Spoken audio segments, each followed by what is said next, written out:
Hey guys, balik lagi bareng gue Brian Solid. So, sebelum kita mengakhiri tahun 2022 ini, ada satu lagi produk Apple yang akan kita bahas di video review kali ini, yaitu Apple Watch Series 8. Nah, gue udah menggunakan Apple Watch Series 8 ini selama beberapa minggu terakhir. Mungkin teman-teman ada yang notice Apple Watch ini muncul di video sebelumnya. Nah, ada beberapa hal yang mau gue bahas tentang Apple Watch Series 8 ini di video review kali ini. Tapi sebelum kita mulai reviewnya, yuk kita unboxing sebentar supaya teman-teman bisa mendapatkan informasi selengkap mungkin dari video ini. Oke, jadi Apple Watch Series 8 di video kali ini adalah yang ukuran 45 mm dengan warna midnight. Untuk unboxingnya juga masih mirip seperti di Apple Watch generasi sebelumnya, di mana kalian dapat kertas-kertas petunjuk penggunaan, terus ada Apple Watch Magnetic Fast Charger, dan tentu saja ini dia Apple Watch Series 8 45 mm aluminium dengan warna midnight yang bisa dibilang warna biru tua sebenarnya, tapi udah mendekati warna hitam. Masih ada satu lagi, yaitu Apple Watch Band untuk warna midnight yang menurut gua warnanya juga bagus banget.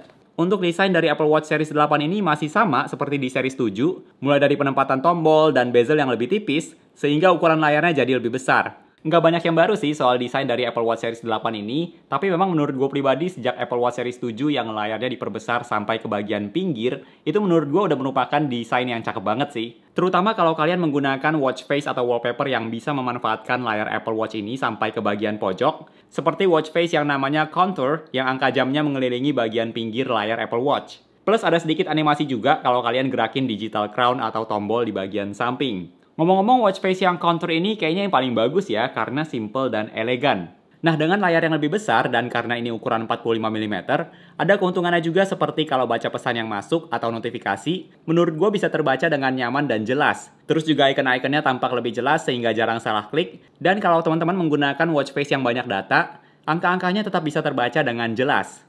Tapi ada satu fitur yang menurut gue kurang berpengaruh walaupun punya layar yang lebih besar seperti ini, yaitu pengalaman ketik di keyboard. Gue udah tes beberapa kali ketik keyboard di Apple Watch, misalnya untuk balas pesan di iMessage, dan menurut gue tetap nggak gampang sih untuk ketik di Apple Watch, apalagi kalau teksnya panjang. Mungkin kalau hanya satu atau dua kata aja menurut gue sih masih oke lah untuk ketik di Apple Watch, tapi kalau bentuknya udah kalimat, terus kalimatnya juga panjang, menurut gue sih agak PR untuk ketik di Apple Watch, karena kalian juga harus angkat tangan kalian dalam waktu yang lama untuk ketik satu persatu. Daripada ketik manual, sebenarnya gue lebih memilih voice message, karena tinggal ngomong aja dan akurat juga loh. Tapi sayangnya hanya untuk bahasa Inggris. Layar dari Apple Watch Series 8 ini, brightness-nya juga bisa sampai 1000 nits, yang menurut gue sih kalau di outdoor juga masih kelihatan dengan jelas. Overall menurut gue layar Apple Watch Series 8 ini termasuk layar yang bagus, walaupun masih mirip dengan yang Series 7. Soal durability, Apple Watch Series 8 ini merupakan Apple Watch paling tangguh, paling durable untuk saat ini, setelah Apple Watch Ultra tentunya. Menurut gue soal durability, Apple Watch termasuk udah bagus kok, bisa digunakan jangka panjang. Nggak heran ada orang yang menggunakan Apple Watch seri sebelumnya, misalnya series 5 atau 6, tapi masih bagus sampai hari ini padahal digunakan untuk berbagai aktivitas. Menurut gue selama tidak ada kegiatan yang ekstrim, Apple Watch Series 8 ini durability-nya udah oke banget. Ada sertifikasi IP6X untuk tahan debu, tahan retak, dan tahan air sampai kedalaman 50 meter.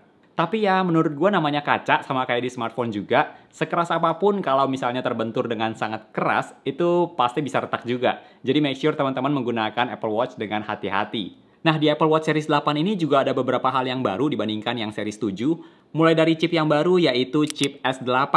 Nah memang Apple nggak ada sebut soal peningkatan performa dengan adanya chip baru, tampaknya chip S8 ini tujuannya untuk kasih fitur-fitur baru lainnya. Tapi soal performa, menurut gue Apple Watch Series 8 ini udah lancar banget. Nggak ada lag atau lemot, semuanya berjalan dengan smooth. Apple Watch Series 8 ini ada beberapa fitur baru, mulai dari yang pertama yaitu temperatur sensor, yang merupakan fitur khusus untuk kesehatan wanita. Yang tentunya gue juga tidak bisa tes menggunakan fitur ini, tapi buat para wanita, kalian bisa mendapatkan ekstra fitur kesehatan di Apple Watch Series 8 kali ini. Selain itu, sekarang juga sudah ada crash detection untuk mendeteksi kalau terjadi kecelakaan, yang sama seperti fitur crash detection di seri iPhone 14. Tentu saja fitur crash detection ini juga nggak bisa gua tes, dan semoga kita semua nggak perlu cobain fitur ini ya. Dan tentunya fitur-fitur kesehatan lainnya yang sudah ada dari Apple Watch generasi sebelumnya juga tersedia di Apple Watch Series 8 ini, seperti blood oxygen, elektrokardiogram, sleep tracking, dan sebagainya. Untuk fitur-fitur olahraga juga masih sama. Buat teman-teman yang menggunakan Apple Watch generasi sebelumnya pasti sudah familiar dengan fitur-fitur olahraga yang ada di Apple Watch Series 8 ini. Soal baterai dari Apple Watch Series 8, kalau di website Apple ditulisnya bisa up to 18 jam, tapi dari pengalaman dan penggunaan gue sendiri, daya tahan baterainya bisa lebih dari 18 jam. Rata-rata Apple Watch Series 8 ini bisa gua gunakan hingga 2 hari kalau dari 100%, jadi cas baterainya rata-rata setiap 2 hari sekali. Dan ini sudah termasuk gua gunakan juga sambil tidur untuk sleep tracking. Ini tentunya karena ada fitur yang gua matiin juga, seperti temperatur sensor, karena itu fitur untuk kesehatan wanita dan gua nggak pakai, jadi gua matiin fiturnya. Tapi ya lumayan lah, bisa tahan 2 hari. Ngomong-ngomong, Apple Watch Series 8 ini juga bisa fast charging dengan menggunakan charger USB-C bawaan Apple Watch. Jadi teman-teman bisa cas dari baterainya 0 sampai 80% dalam waktu 45 menit. Dan dari pengalaman gue biasanya untuk cas sampai 100% akan makan waktu sekitar 1 jam. Bukan fast charging yang gimana banget sih, tapi ya lumayan lah. Jadi kalau misalnya pas pagi hari baru bangun langsung cas Apple Watch, kalian sambil sarapan, sambil siap-siap segala macam, itu pasti baterai Apple Watch kalian udah lumayan terisi. Kalau misalnya baterai Apple Watch kalian udah mau habis dan teman-teman belum sempet cas, Apple juga memperkenalkan fitur Low Power Mode supaya kalian bisa menggunakan Apple Watch lebih lama dengan beberapa fitur yang dinonaktifkan, seperti Always On Display dan Auto Workout Detection. Untuk harga dari Apple Watch Series 8 ini juga masih sama seperti di Series 7, yaitu mulai dari $399 untuk yang ukuran 41 mm atau sekitar 6,5 jutaan kalau dijual di Indonesia. Overall, Apple Watch Series 8 ini menurut gue merupakan versi yang sedikit lebih upgrade dari Series 7, atau bahkan kalau mau disebut seri 7S juga masih masuk akal sih, karena banyak banget yang masih sama.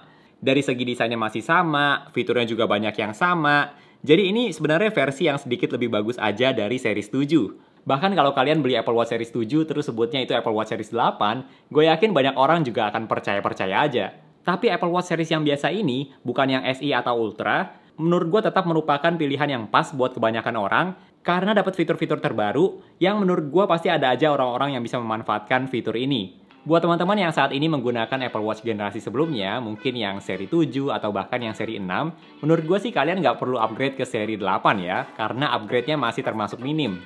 Kalau menurut kalian gimana nih? Kira-kira kalian tertarik nggak untuk upgrade ke Apple Watch Series 8? Atau bahkan mungkin yang seri 7 aja, karena sedikit banyak pasti udah turun harga. Dan dari luar juga tampaknya mirip kok seperti Apple Watch Series 8. Coba share di kolom komentar ya.